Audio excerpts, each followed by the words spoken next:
Hey there, internets. So I didn't get my normal weekend video out. I didn't want to skip Thanksgiving because there's always some of us who are looking for news, political news, etc., in different perspective. Even when it's a holiday, I'm one of those. I've been really bored going through my news feed when I've been at home, and I got busy trying to actually order a new laptop, which was a pain. So, pushed it out to tonight. So Javier Milie, the new president of Argentina. The left, of course, is saying he's a fascist like Trump. At the same time, is he really? I would argue he is both better and crazier than Trump. And that seems really weird, except that I'm not a Trump fan, but I don't consider Trump a conservative either. Milie calls himself calls himself a libertarian, has philosophically fit with the anarcho-capitalists, which I think the anarcho-capitalists go a little bit off the deep end, largely because when you start asking them, how are you going to enforce laws unless you have a means to actually enforce them? Because if I refuse to recognize your court, because everything's voluntary, pretty soon you're going to have a problem. And it ultimately devolves into survival of the fittest and thuggery, or it becomes something that looks strangely like a government. But libertarian I can kind of go with. And he wants to massively cut spending. Trump, other than the first budget he presented to Congress, by and large has just found new and inventive ways of trying to spend money. Even before COVID, our deficits were going up. He didn't cut spending. That's what really needed to happen, and it should have happened a long time ago. Now we're paying the fault on that. He is pro-life, and near as I can tell, I haven't done deep research into the guy, but not coming to it from a Johnny-come-lately position like Trump. He is not for euthanasia, and we've seen what's happened with medical assistance in dying in Canada. I like that. He wants to liberalize gun laws in Argentina and make them pretty much get rid of them. Trump, I will remind you, is the one that put forth the bump stock ban. And while I still have no desire to have anything with bump stock, once it was ruled non-machine gun, they should have changed that. And honestly, it really doesn't make any difference now. Just let people have what they're going to have, honestly. But, so, in those regards, he, like Trump, wants to move Argentina's Israeli embassy, or embassy in Israel, from Tel Aviv to Jerusalem, which is Israel's proper capital. Trump is a more trade protectionist. I didn't dig into the Madrid trade zone thing that he wants to withdraw from, but he wants to have closer ties to the United States and Israel, not China and Russia and Venezuela and Brazil. He's not a fan of BRICS. Now, for the United States, that is a good thing. In terms of geopolitics, what's best for Argentina? I'm not an Argentine in that regard. But I will say that he wants to use our currency as though it were Argentina's, or let people pick their own currencies. I'm a gold standard guy, or even a combination gold and silver. I think that would be just fine. Everyone's talking about, if the BRICS goes to a gold-backed currency, the United States is hosed. And as I pointed out in a previous video, the idea of a BRICS currency is completely overblown, even if they went to the gold standard, because the United States has more gold by itself than all of the BRICS nations combined, as does the major European Union powers. So, but in that sense, it does create more of a you will trade in U.S. dollars for other reasons. Just one more country absolutely going to trade that way. So he's very out to get rid of inflation. He wants to get rid of many of it. I think they got 22 cabinet level departments in that country, and he wants to cut it to 8. I think we should do that here.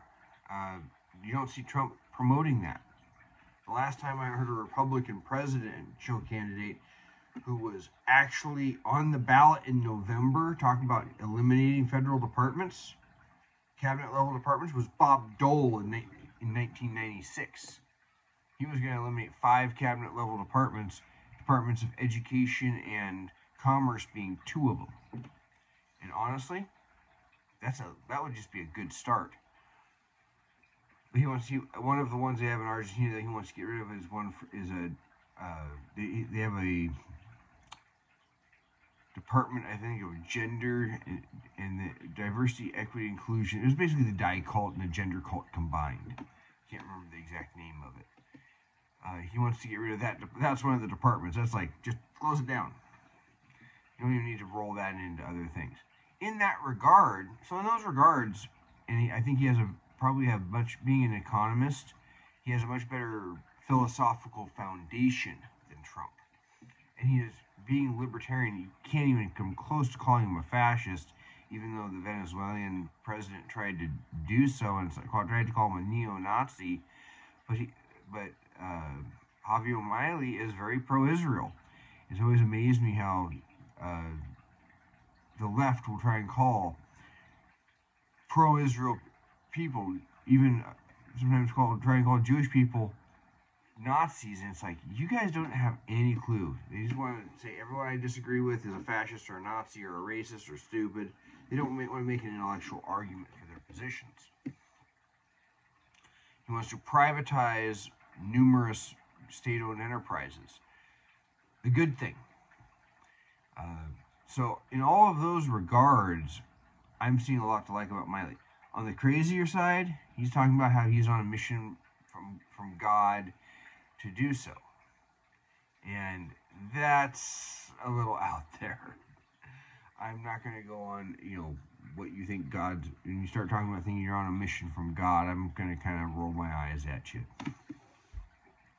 So in some of those regards, he is a little on the crazier side. He is dating somebody, but he is not married. And Matt Walsh has said that he doesn't want to vote for people that aren't married with kids. And I kind of get it, because when you're married and you have kids, you understand those problems, and it does create an additional stake in the future, because it is your children and grandchildren that inherit the mess you leave them. Whether you clean up the mess or you make the mess. So, as I said, he's talking about having a dialogue with Rothbard and Ayn Rand. I'm not sure how you have a dialogue with people that would have... Ayn Rand died in the 70s when he was a child. So I don't know how you do that unless you're communicating with the dead, which I highly recommend not getting involved in Ouija boards, because all I know is that if Christians say to stay away from them, and pagan friends of mine say to stay away from them, stay away from them. Just don't mess with them. So, in many ways, he is better than Trump. He's not like Trump, he's better than Trump. On the flip side, he is not... I think in some ways he's crazier. But I wish him well. I hope he does well. I hope everything comes out for him, and we see what it actually works like. The problem for him is going to be, of course, that he doesn't have a party that has a significant base. So he's going to have to work with effectively divided government, which could result in half measures that don't get the job done, or just screw things up more, because sometimes if you don't go all the way, you may as well not do any of it. It might just be a bunch of infighting and leave things the same way they are, effectively. We'll see. But, comparing him to Trump is not fair, to either him or Trump. Because as egotistical as Trump is, I'm going to be honest with you, he is not claiming he's on a mission from God. I have my issues with his ability to acknowledge that people might disagree with him, or that he could lose without somebody cheating, or that not everybody loves him. Though he does seem to be you love him or you hate him, and there's no in between. And I'm one of those rare in betweens.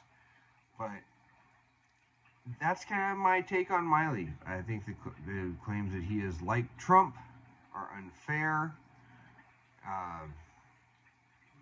and that he is on matters of economics. I do think he is better. He is called Keynesian economics evil. He is vehemently anti-communist, which is always a good thing. And he has been very willing to challenge the idea that the Nordic model is socialist, noting that in many ways it's more pro-market. It just has a huge-ass welfare state that they tax the crap out of the market to create. So, anyway, that's my take. Maybe you disagree. Maybe you have some other thoughts. Definitely like, share, and if you have other thoughts, leave them in the comments below. I know I picked up a follower on Rumble. Welcome. Thank you. I hope that person enjoys the video. And I hope everybody else does too. Until then, take care.